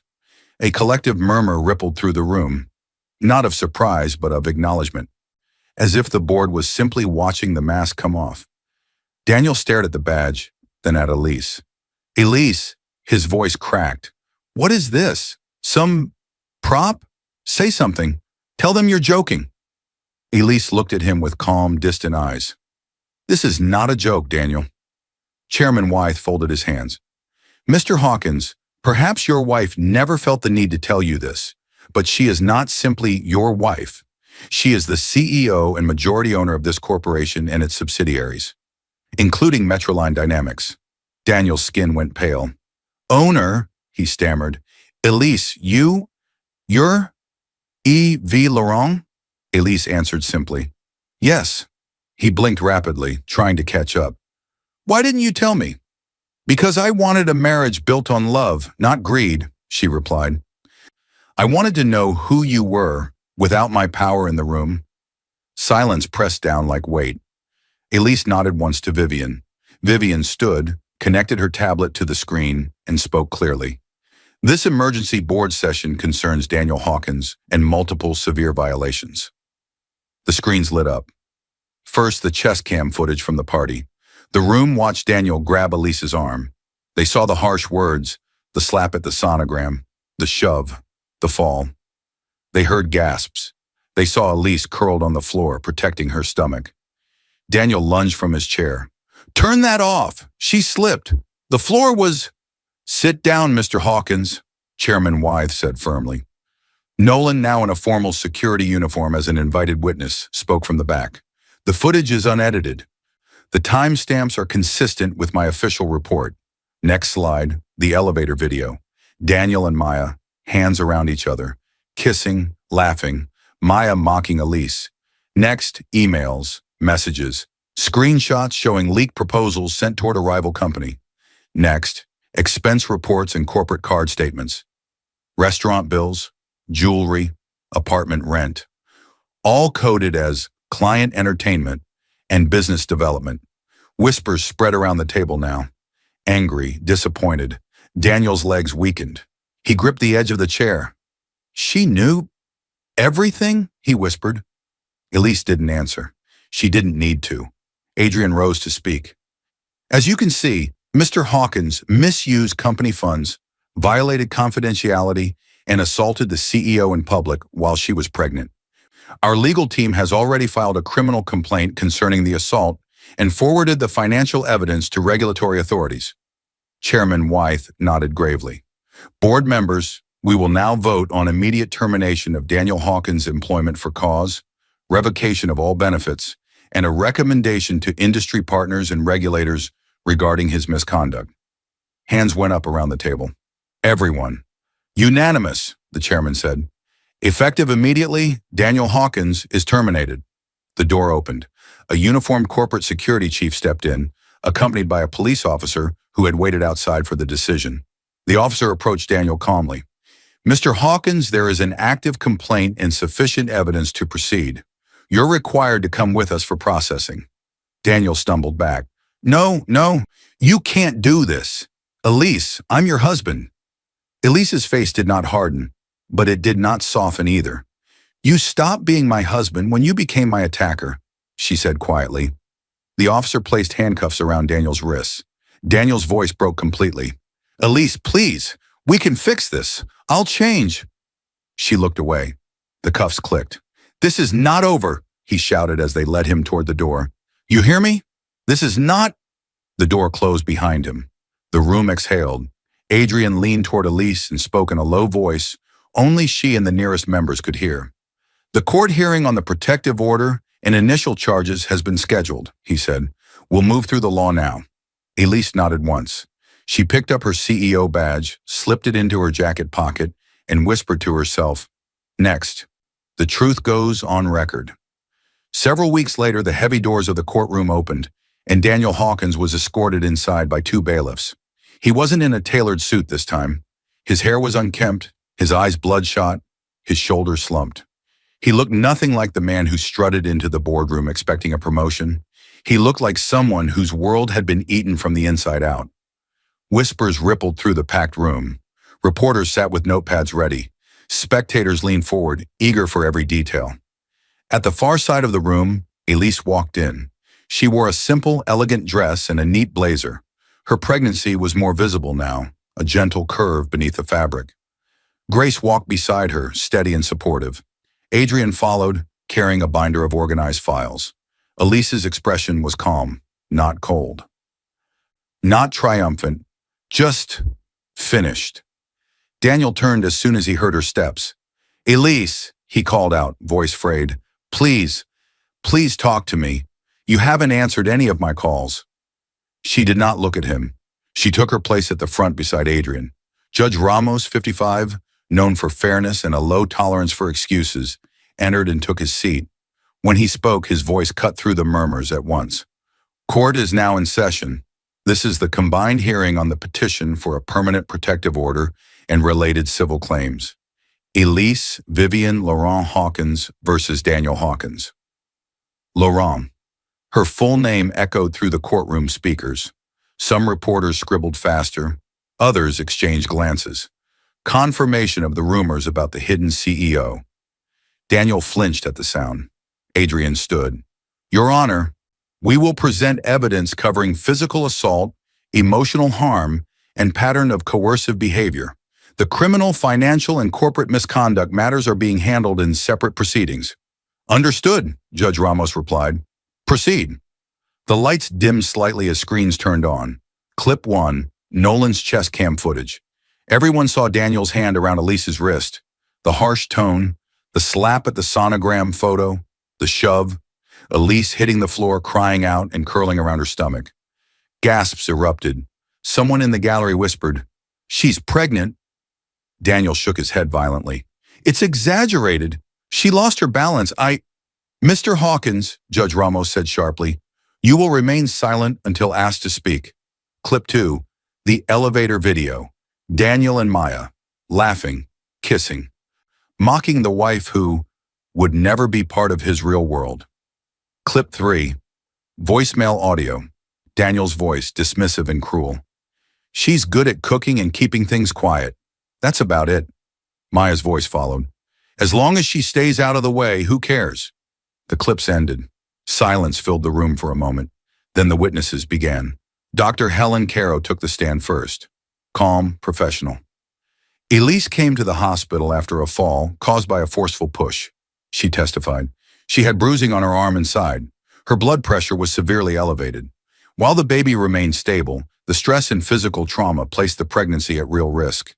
In my medical opinion, this incident was dangerous to both. Daniel lowered his head. Next, Nolan. He stood tall in his uniform. I am the head of venue security, he said. On the night of the promotion party, I activated my body camera when I saw Mr. Hawkins grab Mrs. Hawkins' arm. The footage clearly shows him shoving her. There was no accidental slip. Adrian presented additional documents, messages forwarded from Daniel's phone, notes from the hospital, and a summary of Elise's history of trying to keep the peace at home. Finally, Elise took the stand. The room went completely still. Adrian asked simple questions. Elise, did you ever give Daniel permission to push you, threaten you, or decide when you were allowed to be seen in public? No, she answered quietly. Did you tell him you were pregnant before that night? I tried, she said. He ignored me. When I went to tell him at the party, he knocked the sonogram out of my hand and shoved me. Her voice didn't shake. Her eyes glistened. But she didn't break. When Adrian finished, Judge Ramos looked at Daniel. Mr. Hawkins, he said, you may respond briefly. Daniel stood, hands chained loosely. Elise, he said, ignoring the judge's direction, speaking straight to her. Please. I was under stress. I was trying to impress people. I didn't mean to push that hard. I made mistakes, but I love you. I can change. Don't destroy my life over one night. For the first time in the hearing, Elise looked at him. Her eyes weren't cruel. They were just completely done. You had years, she said softly. Years to be kind. Years to listen. Years not to lie, not to cheat, not to throw away our child's first picture. This isn't about one night. This is about who you chose to be. Daniel's lips trembled. He had no answer. Judge Ramos spoke. Based on the evidence, witness statements, and your own recorded behavior, this court grants Mrs. Laurent Hawkins a permanent protective order, full authority over the marital assets per prenuptial agreements, and damages for emotional distress. The divorce is granted and will be finalized subject to standard processing. Any violation of the order will result in immediate arrest. Daniel's knees almost buckled. No, he whispered. Please. The bailiffs moved closer as he tried to step toward Elise. Elise, please don't leave me, he sobbed openly now. I need you, A bailiff blocked his path. That's enough. Elise rose from the stand and walked back to her seat. She didn't look back. As she reached the aisle, an older woman stepped forward hesitantly. Mrs. Hawkins, 60, Daniel's mother. Her eyes were swollen from crying. Elise, she whispered, reaching out. I'm so sorry. I didn't raise him to... Elise gently pulled her hand away, not unkind but firm. Some choices, she said, are not about how we were raised. They're about who we decide to be. Mrs. Hawkins broke into quiet sobs as Elise walked past her. Grace wrapped an arm around Elise's shoulders. You did the right thing, she said softly. Elise nodded once, though her face held tired sadness. As they neared the exit, Adrian hurried to catch up. Elise, he said quietly, the media already knows who you are now. The CEO, the case, everything. They're waiting outside. Elise paused. Her eyes sharpened. She laid her hand gently on her stomach. Then we make sure they see the right story, she said. The elevator doors to the executive floor slid open, and every employee nearby went still as Elise Laurent stepped out. The trial had been in the news for days. The headlines had been ruthless about Daniel, but the story the staff whispered about in the hallways was different. How their hidden CEO had survived. How she had stood in court without raising her voice. How she had walked away. Now, seeing her in person, pregnant and composed, they straightened unconsciously as she passed. Elise walked down the hallway with quiet authority. Not the loud, aggressive kind. The kind that came from knowing exactly who she was now. Her chin was lifted, her steps steady. Inside her office, documents lay spread across the table. Not contracts for acquisitions this time. Policies, drafts, reforms. She took her seat and picked up the top document. Maternity and Safety Protection Policy, Laurent Enterprises. Under it were new protocols she had worked on with HR, legal, and security since the hearing. Extended paid maternity leave, confidential support lines, emergency housing for employees in danger, direct access to legal aid, anonymous reporting of domestic abuse without fear of losing their job. These were protections she wished she had felt brave enough to ask for when the first signs appeared in her own marriage. She read the last line, then signed at the bottom. E.V. Laurent Vivian entered the office quietly, holding a small box. Elise, she said, smiling gently, I thought you might need this. Inside were tiny baby clothes, soft cotton, neutral colors, nothing flashy. Vivian's voice trembled a little. You've spent weeks taking care of everyone else, she said. Just a reminder that you're building something beautiful too. Elise ran her fingers over the tiny fabric. Warmth spread through her chest. Thank you, Vivian, she whispered, for seeing me when I couldn't see myself. Vivian's eyes glistened.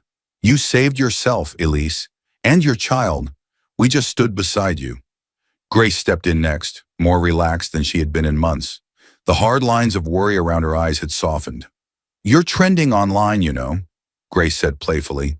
Half the comments are about how strong you are. The other half are people asking how to apply to work for you. Elise laughed softly for the first time in a long while. I just want them to know, she said, that no job is worth staying with someone who breaks you. She walked to the window. The city stretched beneath her, noisy, bright, alive. Sunlight spilled across the glass and onto her face. Her hand rested on her stomach. She remembered the fear, the humiliation, the bruises, the sound of Daniel yelling that she didn't belong in his world. And then she remembered something stronger, her father's voice, her own reflection in that hospital mirror, the heartbeat on the monitor. I chose silence for love, she said quietly, but silence almost cost me my child. Never again. Grace and Vivian stood behind her, proud and steady. Elise turned back to her desk, closed the policy folders, and switched off her computer. She picked up her CEO badge and slipped it into her pocket, not as a shield this time, but simply as part of who she was. For the first time in a long while, she felt whole, alive, free, certain. She walked toward the door and flipped off the office light. The hallway outside glowed softly, leading toward the elevator. Just before the doors closed, Elise whispered, "This is only the beginning." I hope you enjoyed watching this story as much as I enjoyed creating it. Like, share, and comment the lessons you've learned. Tell me where you're watching from in the comments below. See you in my next video.